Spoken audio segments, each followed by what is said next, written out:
আজমিরের মাজারের নিচে মহাদেবের মূর্তি আছে। আরে গাধার দল, হিন্দু শাস্ত্র শিব পুরাণের মধ্যে বলেছেন মহামায়া শক্তি রূপানমং ভগবানং দেবাদিদেব মহাদেব রূপানমং ভগবানমং। এই যে কথাটা শিব পুরাণের মধ্যে শিব বলল আমি সর্বশক্তিমান। যে লোকটি যে মানুষটি সর্বশক্তিমান হয় তাকে মাটির তলে মুসলমানরা দাবিয়ে রাখে কি করে? এ ঝোলা ছাপ গাধার দলেদেরকে বুঝিয়েছে, এরা মনে করছে তাই হবে হয়তো, কিন্তু এই মন্ত্রটি পড়লে না, এই শ্লোকটি জানলে না, তুমি নিজেই বলেছো যে মহাদেব সর্বশক্তিমান। যে সর্বশক্তিমান, এত শক্তিমান, সেই লোকটিকে কি করে মাজারের ভিতরে দাবিয়ে রাখতে পারে? এ তো চুনোপুটি, এগুলো লাফালাফি করতেছে। একটা চোর অমিত শাহ, একটা মিথ্যাবাদী মোদি, আর একটা পকেট মার হলো যোগী। একটা কথা আছে প্রবাদ বাক্য, পিপিলিকার পাখা গাজায় মরিবার তরে, তোমারও পাখা গাজিয়েছে মরিবার তরে, সময় আসতে দাও। অনু বলছে ওম নমো সর্বভূতাং স্ত্রী ধাতাং নমো শুদ্ধ ধাতাং গোচরণাং পূজ্যতং বে ব্রাহ্মণ। এ কথাটি হিন্দু পণ্ডিতেরা বললেন। হিন্দু ব্রাহ্মণরা সাধারণত হিন্দুগণদেরকে জানালেন যে ওম নমো সর্বভূতাং স্ত্রী ধাতাং নমশুদ্ধ ধাতাং গোচরণাং পূজ্যতং বে ব্রাহ্মণ। এই নারী জাতিরা, এই শূদ্রবাসীরা, বেদ তোমরা পড়তে পারবে না, বেদ তোমাদের জন্য আসেনি। অমনং বেদান্তন্ত রূপানমং ব্রাহ্মণ, ব্রাহ্মণ ছাড়া অন্য কোন জাতি বেদ পড়তে পারবে না। কিন্তু এখানে বিশ্ব নবী সাল্লাল্লাহু আলাইহি সাল্লাম প্রত্যেকটি জাতিকে, প্রত্যেকটি মানুষকে বললেন তোমরা পড়ে নাও লা ইলাহা ইল্লাল্লাহু মুহাম্মাদুর রাসূলুল্লাহ। এখানে বাদশা পড়তে পারবে, মন্ত্রী পড়তে পারবে, উজির পড়তে পারবে, বড় বড় পণ্ডিতেরা পড়তে পারবে, সাধারণত মানুষ পড়তে পারবে, শ্রমিক পড়তে পারবে, চাষি পড়তে পারবে, রিক্সাওয়ালা পড়তে পারবে, ঠেলা গাড়িওয়ালারা পড়তে পারবে, সমস্ত জাতি সমস্ত মানুষ পড়তে পারবে লা ইলাহা ইল্লাল্লাহু মুহাম্মাদুর রাসূলুল্লাহ। কিন্তু ব্রাহ্মণরা বোঝাতে চাইতেছে একমাত্র ধর্মীয় গ্রন্থ বেদ আমরা ছাড়া তোমরা পড়তে পারবে না। একজন হিন্দু দাঁড়িয়ে বললেন কেন গুরুদেব আমরা পড়তে পারবো না কেন? তোমরা জাতিতে শূদ্র, তোমাদের বেদ পড়ার পারমিশন নেই, অধিকার নেই। যদি তোমরা পড়েছো, গোপনে পড়েছো, চুরি করে পড়েছো, অন্ধকারে পড়েছো, ঘরে দরজা দিয়ে পড়েছো, জঙ্গলে পড়েছো, হাটে পড়েছো, মাঠে পড়েছো, ঘাটে পড়েছো, না অজান্তে যদি কোথাও লুকিয়ে লুকিয়ে পড়েছো, অমনং নরক অগ্নিকুণ্ড রূপানামাং ভগবানামাং, তাহলে তোমরা নরকের অগ্নিকুণ্ডের মধ্যে জ্বলবে। আল্লাহর নবী বললেন যে একবার কলেমা লা ইলাহা ইল্লাল্লাহু মুহাম্মাদুর রাসূলুল্লাহ পড়েছেন তার জন্য জাহান্নাম হারাম হয়ে গেছে। এর জন্য আমরা দোয়ার মাহফিলে নামাজের মাধ্যমে সবসময় প্রার্থনা করি আল্লাহ মরণের সময় ইমানের কলমা পড়িয়ে মৃত্যু দিয়ে। বলি কি বলি না বলুন? আমরা বলি, মসজিদে বলি, ইমাম সাহেব দোয়া করার সময় বলে, আমরা নামাজের সময় বলি যে আল্লাহ একটা বার পড়িয়ে দিও কলেমা লা ইলাহা ইল্লাল্লাহ ইল্লাল্লাহ মুহাম্মাদুর রাসূলুল্লাহ। কারণ যারা কলমা পড়েছে তারা বিশ্বাস করে নিয়েছে যে এই কলমা পড়লে জাহান্নামের আগুন আমাকে ছুঁইতে পারবে না। কিন্তু ওই ঝোলা ছাপ ব্রাহ্মণরা বলতেছে তুমি যদি পড়েছো নরকের অগ্নিকুণ্ডে তোমাকে জ্বলতে হবে। এবার চিন্তা করুন, ওই ঝোলা ছাপ ব্রাহ্মণেরা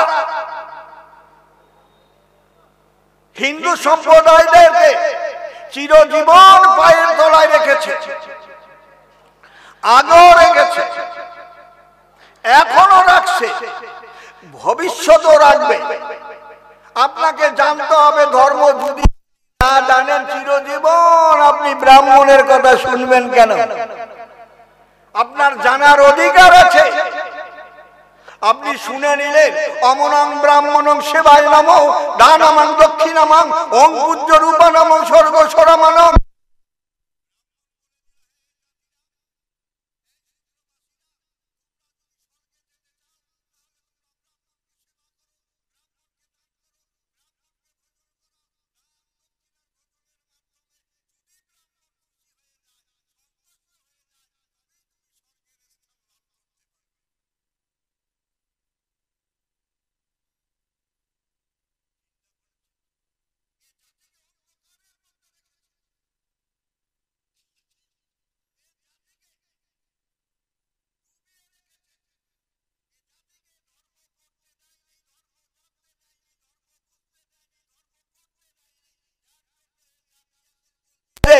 আজমিরে বাজারের নিচে মহাদেবের মূর্তি আছে।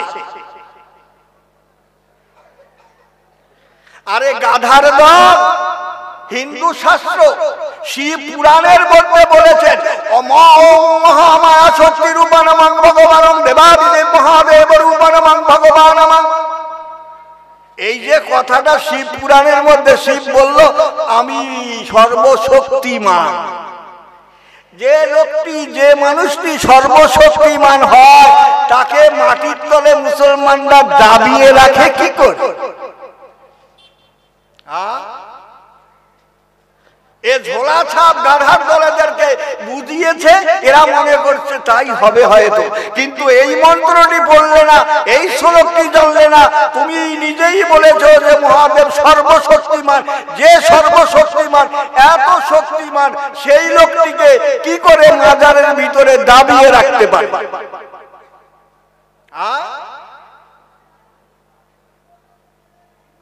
ভারতবর্ষের মধ্যে যদি মুসলমান মনে করত, এতদিন মুসলমান রাজত্ব করেছে, যদি মুসলমান মনে করত যে ভারতবর্ষের মধ্যে একটি হিন্দুও থাকবে না, একটি মন্দিরও থাকবে না, তাহলে কিছুই থাকতো না। কিন্তু আল্লাহর নবী বলেছেন,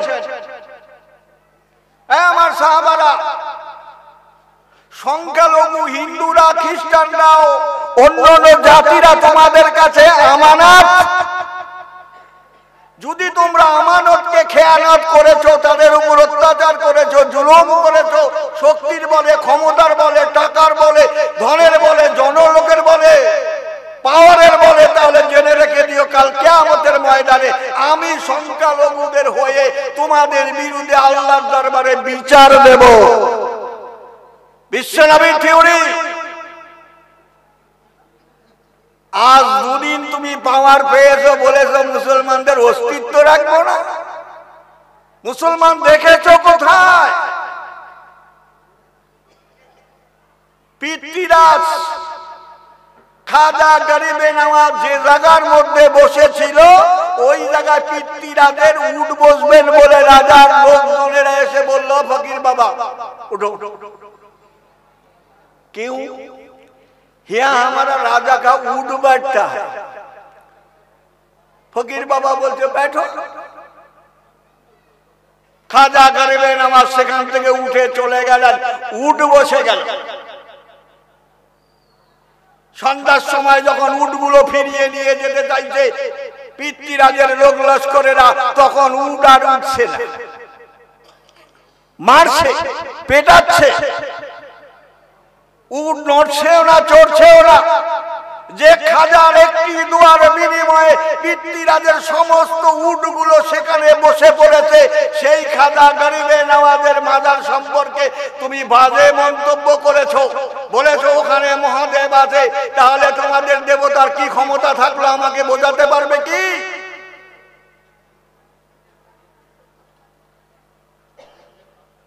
খাজা গরিবে নওয়াজ যে আয়না সাগরটাকে লোটার মধ্যে পুড়ে দিল, গোটা আয়না সাগরের পানি একটি লোটার মধ্যে চলে গেল।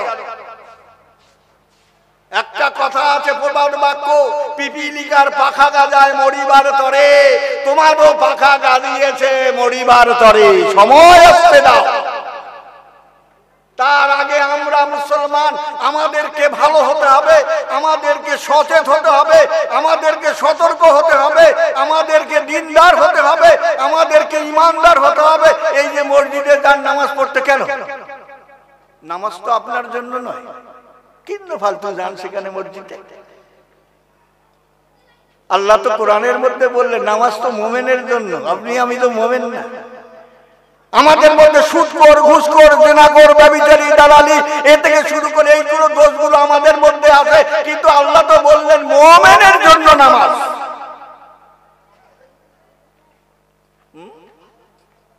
যদি আমরা মুমিন হতে পারি, যেমন উহুদের যুদ্ধে, বদরের যুদ্ধে অল্প কয়েকজন সাহাবা নিয়ে, 313 জন সাহাবা নিয়ে আল্লাহর নবী হাজার কাফেরের বিরুদ্ধে বিজয় হয়েছিল। যদি আমরা মুমিন হতে পারি তাহলে আমাদের বিজয় অনিবার্য। এ তো চুনোপুটি, এইগুলো লাফালাফি করতেছে। একটা চোর অমিত শাহ, একটা মিথ্যাবাদী মোদি, আর একটা পকেটমার হলো যোগী।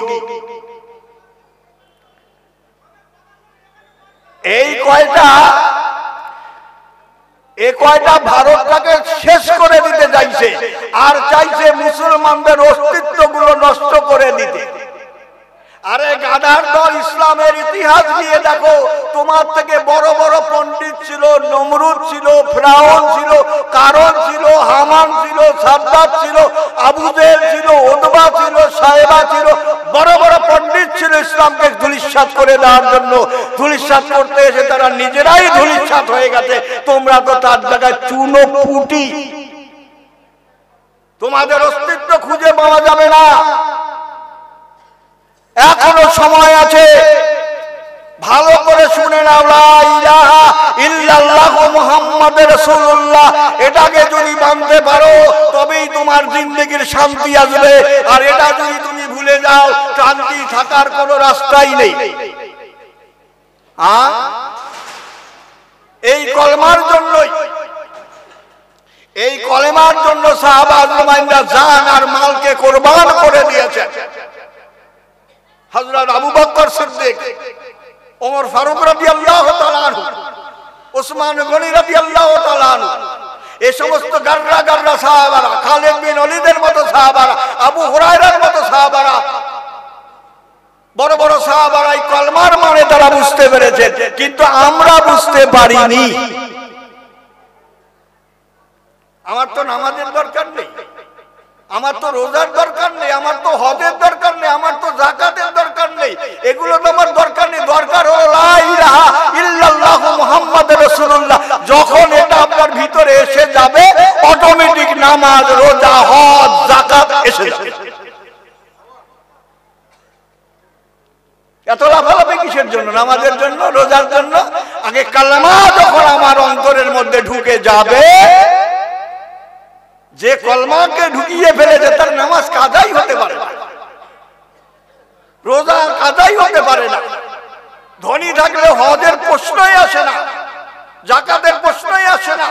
আমরা বিয়ে করতে গেলে কি গো, বিয়ের সময় কি ইমাম সাহেব বলে, এই দেখ তোরে ওই কাপড় দিতে হবে, শাড়ি দিতে হবে, চুড়ি দিতে হবে, কানে দিতে হবে, নাকে দিতে হবে, খাওয়া দিতে হবে, এ দিতে হবে, সে দিতে হবে, এগুলো কি বলা হয়? বলেন। খালি বলে এত টাকা দেন মরে, তোমাকে অমুকের ছেলে অমুক বিয়ে করতে এসেছে, তুমি রাজি আছো কি? কবুল থাকো তো বলো, মাইনে কবুল কিয়া। যখনই আপনি কবুল বললেন, সঙ্গে সঙ্গে ওই মেয়েটার কিয়ামত পর্যন্ত না, মৃত্যু পর্যন্ত যত দায়িত্ব, তাকে কাপড় দেওয়া, তাকে খাওয়ানো, পড়ানো, ডাক্তার দেখানো, বাপের বাড়ি যাওয়া, খরচা থেকে শুরু করে সমস্ত দায়িত্ব অটোমেটিক আপনার ভিতরে এসে গেছে। আপনি তো এই কথা বলতে পারবেন না, আমি বিয়ে করার সময় বলেছিনি কাপড় দেবো, আমি বিয়ে করার সময় বলেছিলাম তোরে বাপের বাড়ি যাওয়ার জন্য টাকা দেবো, আমি বিয়ে করার সময় বলেছিলাম তোরে ডাক্তার দেখাবো। না, অটোমেটিক সঙ্গে সঙ্গে এসে হাজির হয়ে যাবে। তো এর জন্যই বলতেছি, আসুন আমরা আমাদের জিন্দেগির পরিবর্তন আনি।